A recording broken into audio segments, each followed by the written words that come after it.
Hello student, I am Raman Gowda, lecturer in commerce, Don Bosco PU College, Chitradurga. As we know, we are discussing a financial statement of a company, second PUC accountancy. Previous sessions we have discussed meaning, definition of financial statement and objectives of financial statement, along with the format of balance sheet also we have discussed. With that, we solve the problems on a statement of profit and loss account we have prepared. Okay, in this session we will discuss the one more problem on the statement of profit and loss. Right, here the problems they have given.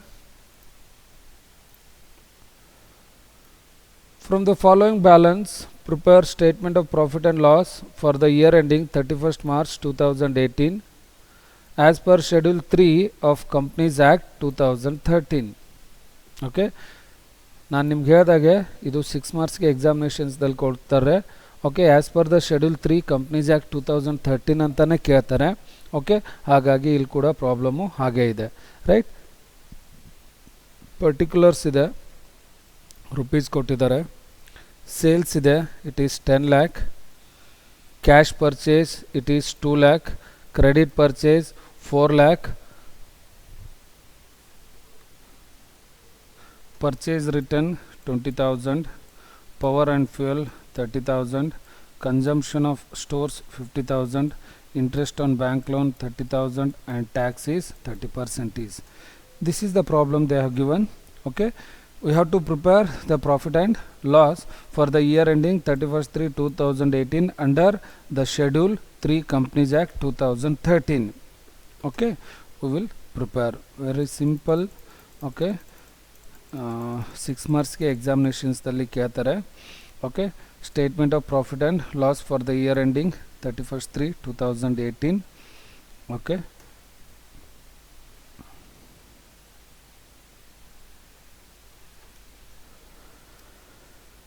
so this is the format of a profit and loss. Particulars, note number and amount. I will tell you note number. Okay, revenue from operation. Okay, ಇಲ್ಲಿ ಕೊಟ್ಟಿದ್ದಾರೆ ನೋಡ್ರಿ. All the incomes ಬರಬೇಕು first. All the incomes ಏನಿದೆ ಇಲ್ಲಿ sales ಇದೆ, sales ಆದರೆ ನಮಗೆ income ಆಗುತ್ತೆ. So revenue from the income is 10 lakh rupees. ನಾನು ನಿಮ್ಗೆ ಹೇಳ್ತೀನಿ ಅದು ನೋಟ್ ನಂಬರ್ 1 ಹೇಗೆ ಬಂತು ಅನ್ನೋದನ್ನು. ಇಲ್ಲಿದೆ ನೋಡಿ, note number 1, purchase of stock in charge. Okay, ಅದನ್ನು ಎಕ್ಸ್ಪ್ಲೇನ್ ಮಾಡ್ತೀನಿ.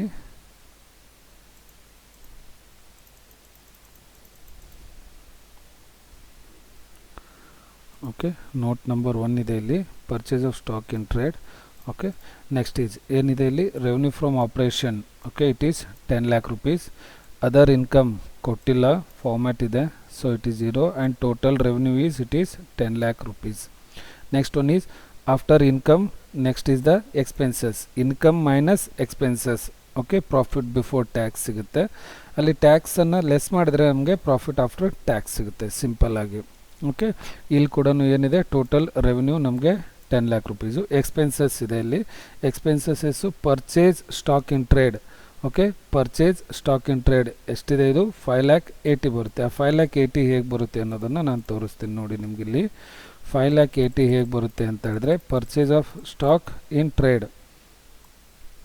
ಓಕೆ, ಕ್ಯಾಶ್ ಪರ್ಚೇಸ್ ಕೊಟ್ಟಿದ್ದಾರೆ 2 lakh, ಇಲ್ಲೇ ಇದೆ ಕ್ಯಾಶ್ ಪರ್ಚೇಸ್ ಇದೆ 2 lakh, ಕ್ರೆಡಿಟ್ ಪರ್ಚೇಸ್ ಇದೆ, ಪರ್ಚೇಸ್ ರಿಟರ್ನ್ ಇದೆ. ಓಕೆ, ಕ್ಯಾಶ್ ಪರ್ಚೇಸ್ ಇದೆ 2 lakh, ಕ್ರೆಡಿಟ್ ಪರ್ಚೇಸ್ ಇದೆ 4 lakh, ಟೋಟಲ್ ಎಷ್ಟಾಯ್ತು, ಟೋಟಲ್ ಪರ್ಚೇಸ್ 6 lakh ಆಗುತ್ತೆ. ಪರ್ಚೇಸ್ ರಿಟರ್ನ್ ಆಗಿದೆ ಎಷ್ಟು, 20,000 rupees. ಇದೆಲ್ಲ ಅವರೇ ಇಲ್ಲಿ ಕೊಟ್ಟಿದ್ದಾರೆ. ಓಕೆ, ಕ್ಯಾಶ್ ಪರ್ಚೇಸ್ ಇದೆ, ಓಕೆ, ಕ್ರೆಡಿಟ್ ಪರ್ಚೇಸ್ ಇದೆ, ಪರ್ಚೇಸ್ ರಿಟರ್ನ್ 20,000 ಏನು ಮಾಡಬೇಕು, ನಾನಲ್ಲಿ ಲೆಸ್ಸನ್ನು ಮಾಡ್ಕೋಬೇಕು. ಸರಿನಾ? ಸೊ ಇಲ್ಲಿ cash purchase 2 lakh, credit purchase 4 lakh, total 6 lakh, less purchase return 20,000. So the net purchase are the purchase of stock in trade ಎಷ್ಟಾಗುತ್ತೆ, it is 5,80,000 rupees. Okay, ಆ 5,80,000 rupees ಅನ್ನೇ ನಾನು ಏನು ಮಾಡಿದ್ದೀನಿ ಅಂತ ಹೇಳಿದ್ರೆ ಇಲ್ಲಿ ತೊಗೊಂಡಿದ್ದೀನಿ. ಓಕೆ, ಅದಕ್ಕೆ ನಾನು ಇಲ್ಲಿ purchase of stock in trade note number 1 ಅಂತ ಹಾಕ್ಕೊಂಡಿದ್ದೀನಿ. ಎಷ್ಟು ಬಂತು? 5,80,000. ಆ 5,80,000 ಹೇಗೆ ಬಂದು ಅನ್ನೋದನ್ನು ನಾನಿಲ್ಲಿ ತಗೊಂಡಿದ್ದೀನಿ. ಸರಿನಾ? Hello student, I am Raman Gowda, lecturer in commerce, Don Bosco PU College, Chitradurga. As we know, we are discussing a financial statement of a company, second PUC accountancy. Previous sessions we have discussed meaning, definition of financial statement and objectives of financial statement, along with the format of balance sheet also we have discussed. With that, we solve the problems on a statement of profit and loss account we have prepared. Okay, in this session we will discuss the one more problem on the statement of profit and loss. Right, here the problems they have given: from the following balance prepare statement of profit and loss for the year ending 31st March 2018 as per schedule 3 of Companies Act 2013. Okay, ನಾನು ನಿಮ್ಗೆ ಹೇಳಿದಾಗೆ ಇದು 6 ಮಾರ್ಕ್ಸ್ಗೆ ಎಕ್ಸಾಮಿನೇಷನ್ಸ್ದಲ್ಲಿ ಕೊಡ್ತಾರೆ. Okay, as per the schedule 3 companies act 2013 ಅಂತಲೇ ಕೇಳ್ತಾರೆ. Okay, ಹಾಗಾಗಿ ಇಲ್ಲಿ ಕೂಡ ಪ್ರಾಬ್ಲಮ್ಮು ಹಾಗೇ ಇದೆ. ರೈಟ್, ಪರ್ಟಿಕ್ಯುಲರ್ಸ್ ಇದೆ, ರುಪೀಸ್ ಕೊಟ್ಟಿದ್ದಾರೆ, ಸೇಲ್ಸ್ ಇದೆ, it is 10 lakh, cash purchase it is 2 lakh, credit purchase 4 lakh, purchase return 20,000, power and fuel 30,000, consumption of stores 50,000, interest on bank loan 30,000, and tax is 30%. This is the problem they have given. Okay, we have to prepare the profit and loss for the year ending 31st/3/2018 under the schedule 3 Companies Act 2013. Okay, we will prepare. Very simple. Okay, 6 ಮಾರ್ಕ್ಸ್ಗೆ ಎಕ್ಸಾಮಿನೇಷನ್ಸ್ದಲ್ಲಿ ಕೇಳ್ತಾರೆ. Okay, statement of profit and loss for the year ending 31st/3/2018. Okay,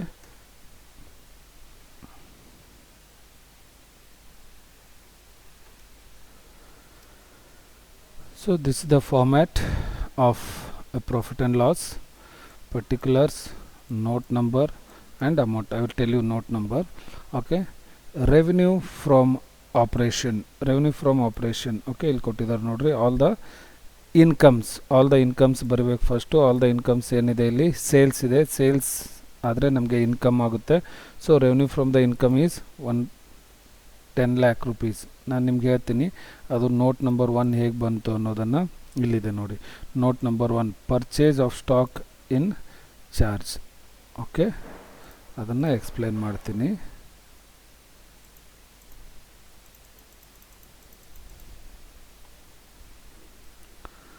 okay, note number 1 ಇದೆ ಇಲ್ಲಿ, purchase of stock in trade. Okay, next is ಏನಿದೆ ಇಲ್ಲಿ, revenue from operation. Okay, it is 10 lakh rupees. Other income ಕೊಟ್ಟಿಲ್ಲ, format ಇದೆ, so it is 0 and total revenue is it is 10 lakh rupees. Next one is after income. Next is the expenses, income minus expenses. Okay, profit before tax ಸಿಗುತ್ತೆ. ಅಲ್ಲಿ ಟ್ಯಾಕ್ಸನ್ನು less ಮಾಡಿದರೆ ನಮಗೆ profit after tax ಸಿಗುತ್ತೆ, simple ಆಗಿ. Okay, ಇಲ್ಲಿ ಕೂಡ ಏನಿದೆ, total revenue ನಮಗೆ 10 lakh rupees. ಎಕ್ಸ್ಪೆನ್ಸಸ್ ಇದೆ ಇಲ್ಲಿ, expenses purchase stock in trade. Okay, purchase stock in trade ಎಷ್ಟಿದೆ, ಇದು 5,80,000 ಬರುತ್ತೆ. ಆ 5,80,000 ಹೇಗೆ ಬರುತ್ತೆ ಅನ್ನೋದನ್ನು ನಾನು ತೋರಿಸ್ತೀನಿ ನೋಡಿ ನಿಮ್ಗೆ. ಇಲ್ಲಿ 5,80,000 ಹೇಗೆ ಬರುತ್ತೆ ಅಂತ ಹೇಳಿದ್ರೆ, purchase of stock in trade. Okay, cash purchase ಕೊಟ್ಟಿದ್ದಾರೆ 2 lakh, ಇಲ್ಲೇ ಇದೆ, ಕ್ಯಾಶ್ ಪರ್ಚೇಸ್ ಇದೆ 2 lakh, ಕ್ರೆಡಿಟ್ ಪರ್ಚೇಸ್ ಇದೆ, ಪರ್ಚೇಸ್ ರಿಟರ್ನ್ ಇದೆ. ಓಕೆ, ಕ್ಯಾಶ್ ಪರ್ಚೇಸ್ ಇದೆ 2 lakh, ಕ್ರೆಡಿಟ್ ಪರ್ಚೇಸ್ ಇದೆ 4 lakh, ಟೋಟಲ್ ಎಷ್ಟು, ಟೋಟಲ್ ಪರ್ಚೇಸ್ 6 lakh ಆಗುತ್ತೆ. ಪರ್ಚೇಸ್ ರಿಟರ್ನ್ ಆಗಿದೆ ಎಷ್ಟು, 20,000 rupees. ಇದೆಲ್ಲ ಅವರೇ ಇಲ್ಲಿ ಕೊಟ್ಟಿದ್ದಾರೆ. ಓಕೆ, ಕ್ಯಾಶ್ ಪರ್ಚೇಸ್ ಇದೆ, ಓಕೆ, ಕ್ರೆಡಿಟ್ ಪರ್ಚೇಸ್ ಇದೆ, ಪರ್ಚೇಸ್ ರಿಟರ್ನ್ 20,000 ಏನು ಮಾಡಬೇಕು, ನಾನಲ್ಲಿ ಲೆಸ್ಸನ್ನು ಮಾಡ್ಕೋಬೇಕು. ಸರಿನಾ? ಸೊ ಇಲ್ಲಿ cash purchase 2 lakh, credit purchase 4 lakh, total 6 lakh less purchase return 20,000. So the net purchase or the purchase of stock in trade ಎಷ್ಟಾಗುತ್ತೆ? It is 5,80,000 rupees. Okay, ಆ 5,80,000 rupees ಅನ್ನೇ ನಾನು ಏನು ಮಾಡಿದ್ದೀನಿ ಅಂತ ಹೇಳಿದ್ರೆ ಇಲ್ಲಿ ತೊಗೊಂಡಿದ್ದೀನಿ. ಓಕೆ, ಅದಕ್ಕೆ ನಾನು ಇಲ್ಲಿ purchase of stock in trade note number 1 ಅಂತ ಹಾಕ್ಕೊಂಡಿದ್ದೀನಿ. ಎಷ್ಟು ಬಂತು? 5,80,000. ಆ 5,80,000 ಹೇಗೆ ಬಂದು ಅನ್ನೋದನ್ನು ನಾನಿಲ್ಲಿ ತಗೊಂಡಿದ್ದೀನಿ. ಸರಿನಾ?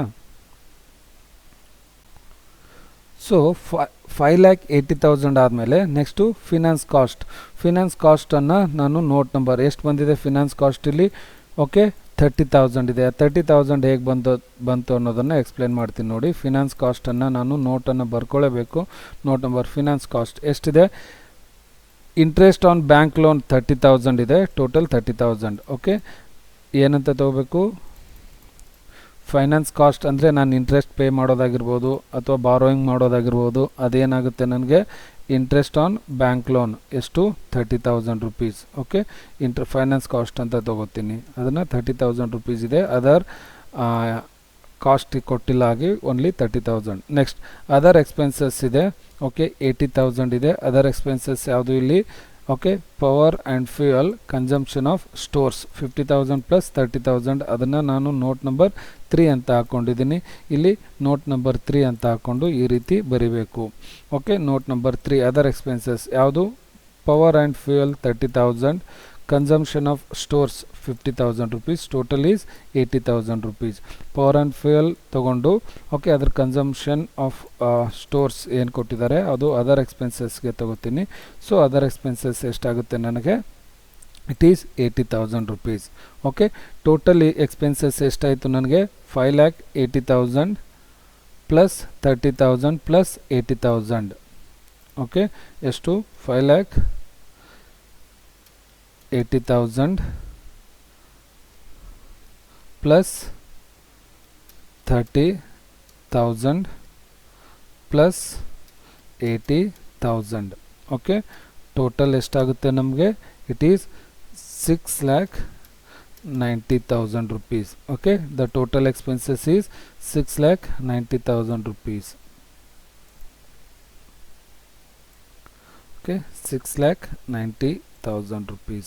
Okay, 6,90,000 minus okay revenue minus expenses ಮಾಡಿದ್ರೆ ನನಗೇನು ಸಿಗುತ್ತೆ ಇಲ್ಲಿ? ರೆವಿನ್ಯೂ ಮೈನಸ್ ಎಕ್ಸ್ಪೆನ್ಸಸ್ ಮಾಡಿದ್ರೆ ಪ್ರಾಫಿಟ್ ಬಿಫೋರ್ ಟ್ಯಾಕ್ಸ್ ಸಿಗುತ್ತೆ. ಓಕೆ, ಪ್ರಾಫಿಟ್ ಬಿಫೋರ್ ಟ್ಯಾಕ್ಸ್ ಅಂತ ಹೇಳಿದ್ರೆ revenue minus expenses. Okay, revenue ಎಷ್ಟಿದೆ ನಮಗಿಲ್ಲಿ? 10 lakh ಇದೆ. ಓಕೆ, ಎಕ್ಸ್ಪೆನ್ಸಸ್ ಎಷ್ಟಿದೆ? 6,90,000 rupees ಇದೆ. So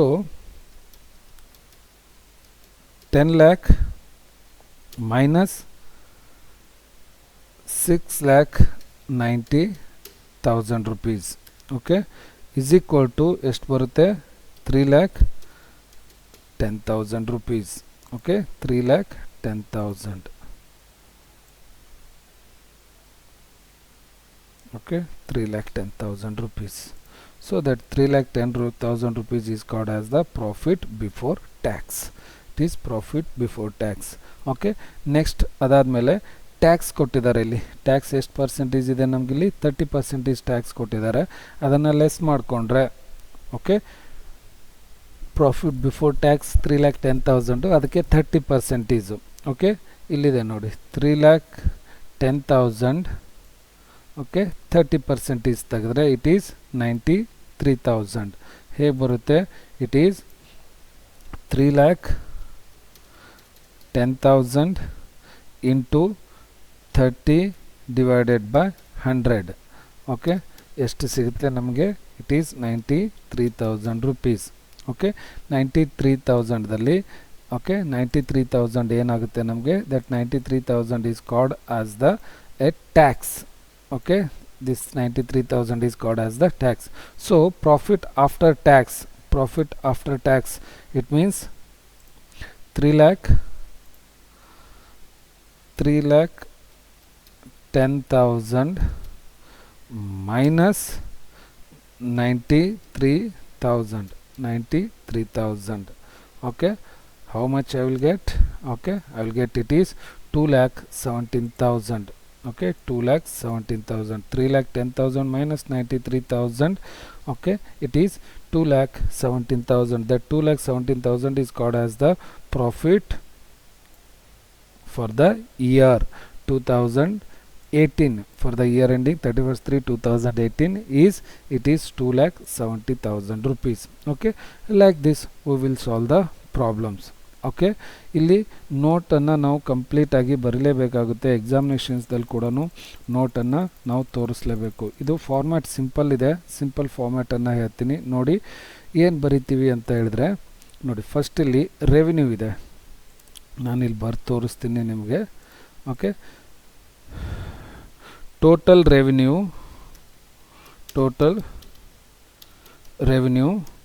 minus expense minus total expenses. Total revenue minus total expenses ಮಾಡಿದ್ರೆ ನಮಗೆ ಏನು ಸಿಗುತ್ತೆ? we will get it is profit before tax.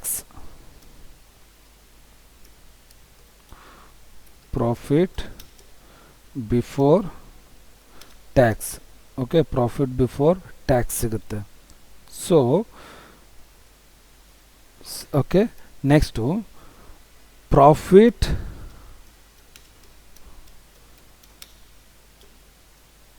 Profit before tax minus ಟ್ಯಾಕ್ಸನ್ನು ಲೆಸ್ ಮಾಡಿದರೆ ಓಕೆ ನನಗೇನು ಸಿಗುತ್ತೆ? It is profit after tax.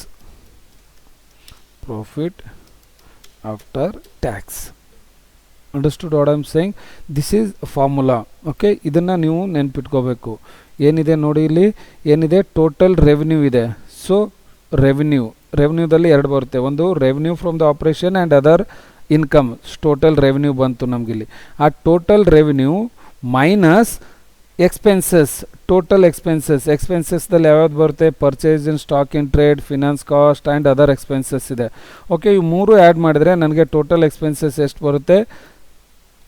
6,90,000 ಬರುತ್ತೆ. ಸೊ 6,90,000 ತೆಗೆದ್ರೆ ನನಗೆ ಪ್ರಾಫಿಟ್ ಬಿಫೋರ್ ಟ್ಯಾಕ್ಸ್ ಸಿಗುತ್ತೆ. ಓಕೆ, ಪ್ರಾಫಿಟ್ ಬಿಫೋರ್ ಟ್ಯಾಕ್ಸ್ ಸಿಗುತ್ತೆ, ಸರಿನಾ? ಓಕೆ, ಆ ಪ್ರಾಫಿಟ್ ಬಿಫೋರ್ ಟ್ಯಾಕ್ಸಲ್ಲಿ ನಾನು ಟ್ಯಾಕ್ಸನ್ನು ಲೆಸ್ ಮಾಡಿದ್ರೆ, ಪ್ರಾಫಿಟ್ ಬಿಫೋರ್ ಟ್ಯಾಕ್ಸಲ್ಲಿ ಟ್ಯಾಕ್ಸನ್ನು ಲೆಸ್ ಮಾಡಿದ್ರೆ ಎಷ್ಟು ಟ್ಯಾಕ್ಸು ಅವರೇ ಕೊಟ್ಟಿದ್ದಾರೆ? 30%. 30% ಎಷ್ಟಕ್ಕೆ? 6,90,000. 6,90,000ಗೆ 30%ಅನ್ನು ಲೆಸ್ ಮಾಡಿದ್ರೆ ನನಗೆ 3,10,000 ಬರುತ್ತೆ. ಸೊ 3,10,000ಗೆ ಇದು 6,90,000, 10 lakh minus 6,90,000 we will get it is 3,10,000. ಈ 3,10,000ಗೆ 30% ಟ್ಯಾಕ್ಸನ್ನು ತೆಗೆದ್ರೆ ಅದು 93,000 ಬರುತ್ತೆ. ಸೊ ಪ್ರಾಫಿಟ್ ಬಿಫೋರ್ ಟ್ಯಾಕ್ಸ್ ಎಷ್ಟಿದೆ ನಮಗೆ? Profit before tax it is 3,10,000. Okay, ಅದರಲ್ಲಿ ಟ್ಯಾಕ್ಸನ್ನು ಲೆಸ್ ಮಾಡಿದರೆ ಟ್ಯಾಕ್ಸ್ ಎಷ್ಟು? 93,000. ಎಷ್ಟು ಬರುತ್ತೆ ನಮಗೆ profit after tax? So profit after ಟ್ಯಾಕ್ಸನ್ನು ನಾವು ಏನಂತ ಕರಿತೀವಿ? Profit of the year. ಎಷ್ಟು? 2,17,000. ಓಕೆ, ಈ ರೀತಿ ನಾವು ಈ ಪ್ರಾಬ್ಲಮ್ಸ್ಗಳನ್ನು ಸಾಲ್ವ್ ಮಾಡ್ತಾ ಹೋಗ್ತೀವಿ. ಅದ್ರ ಜೊತೆ ನೀವು ಮೈಂಡಲ್ಲಿ ಇಟ್ಕೋಬೇಕು, ನಾವು ಈ ನೋಟ್ಸ್ ಕೂಡ ಬರಿಬೇಕು. Okay, note 1 purchase stock in trade, okay, finance cost and other expenses. ಡಿಗ್ರಿಗಳಲ್ಲಿ ನಾವು ಡೈರೆಕ್ಟ್ ಬಾಗಿ ಬರಿತೀವಿ, ಬಟ್ ಇಲ್ಲಿ ನಾವು PUC ಇರೋದ್ರಿಂದ 6 ಮಾರ್ಕ್ಸ್ಗೆ ಅದು ಕೂಡ ನಮಗೆ ಕೌಂಟ್ ಆಗುತ್ತೆ. ನೋಟ್ನ ಮೆನ್ಷನ್ ಮಾಡಬೇಕು. ಸ್ಮಾಲ್ ಪ್ರಾಬ್ಲಮ್ಸ್ ಇವೆಲ್ಲ, ಬಟ್ ಏನು ಅಂತ ಹೇಳಿದ್ರೆ ನೀವು ಇದನ್ನು ಪ್ರಾಕ್ಟೀಸ್ ಮಾಡಬೇಕು. ಓಕೆ, ಅದನ್ನು ಪ್ರಾಕ್ಟೀಸ್ ಮಾಡಿದ್ರೆ ನಿಮಗೆ ಈಸಿಯಾಗಿ ಅರ್ಥ ಆಗುತ್ತೆ. Okay, with this today we will stop it. And in the next section we will discuss the few more problems on this preparation of statement of profit and loss as per the schedule 3 of Companies Act 2013. okay, 2013 schedule ಪ್ರಕಾರ ನಾವೇನು ಮಾಡಬೇಕು? Profit and loss ಅಕೌಂಟನ್ನು prepare ಮಾಡಬೇಕು. Okay, with this today we will stop it. okay, in the next section we will discuss the few more problems on the profit and loss. Right, please practice at home. ನೀವು ಮನೇಲಿ ಇದನ್ನು ನೀವು practice ಮಾಡಬೇಕು, ಆವಾಗಲೇ ನಿಮ್ಗೆ ಅರ್ಥ ಆಗುತ್ತೆ. Okay, ಅದ್ರ ಜೊತೆ ನೀವು ಇಲ್ಲಿ ಫಾರ್ಮುಲಾ ಬರೆದಿದ್ದೀನಲ್ವ, ಇದನ್ನು ನೀವು ಕೂಡ ಪ್ರಾಕ್ಟೀಸ್ ಮಾಡ್ಕೋಬೇಕು. ಯಾವುದು ಇಲ್ಲಿದೆಯಲ್ಲ ಇದು. ಓಕೆ, ಟೋಟಲ್ ರೆವಿನ್ಯೂ ತೊಗೋಬೇಕು ಮೈನಸ್ ಟೋಟಲ್ ಎಕ್ಸ್ಪೆನ್ಸಸ್ಸನ್ನು ಮಾಡಬೇಕು. ನಮಗೆ ಪ್ರಾಫಿಟ್ ಬಿಫೋರ್ ಟ್ಯಾಕ್ಸ್ ಸಿಗುತ್ತೆ. ಆ ಪ್ರಾಫಿಟ್ ಬಿಫೋರ್ ಟ್ಯಾಕ್ಸ್ದಲ್ಲಿ ಟ್ಯಾಕ್ಸನ್ನು ಲೆಸ್ ಮಾಡಿದರೆ ನಮಗೊಂದು ಅಮೌಂಟ್ ಸಿಗುತ್ತೆ, ಅದು ಪ್ರಾಫಿಟ್ ಆಫ್ಟರ್ ಟ್ಯಾಕ್ಸ್ ಸಿಗುತ್ತೆ. It is profit after tax ಸಿಗುತ್ತೆ. Got it what I am saying? So like this we will solve the problems. Okay, ಈ ರೀತಿಯಾಗಿ ಇದನ್ನು ಪ್ರಾಬ್ಲಮ್ ಸಾಲ್ವ್ ಮಾಡ್ತೀವಿ. 6 ಮಾರ್ಕ್ಸ್ಗೆ ಇದನ್ನು ನಮಗೆ ಎಕ್ಸಾಮಿನೇಷನ್ಸ್ದಲ್ಲಿ ಕೇಳ್ತಾರೆ. ಅರ್ಥ ಆಯ್ತಾ? ಓಕೆ, ಪ್ಲೀಸ್ ಪ್ರಾಕ್ಟೀಸ್ ಮಾಡಿ, ಎಕ್ಸಾಮಿನೇಷನ್ಸ್ಗೆ ನಿಮಗೆ ತುಂಬ ಯೂಸ್ಫುಲ್ ಆಗುತ್ತೆ. Okay, with this today we will wind up this session, and in the next session we will discuss the few more problems on the profit and loss. Okay, please practice at home. Okay, thank you.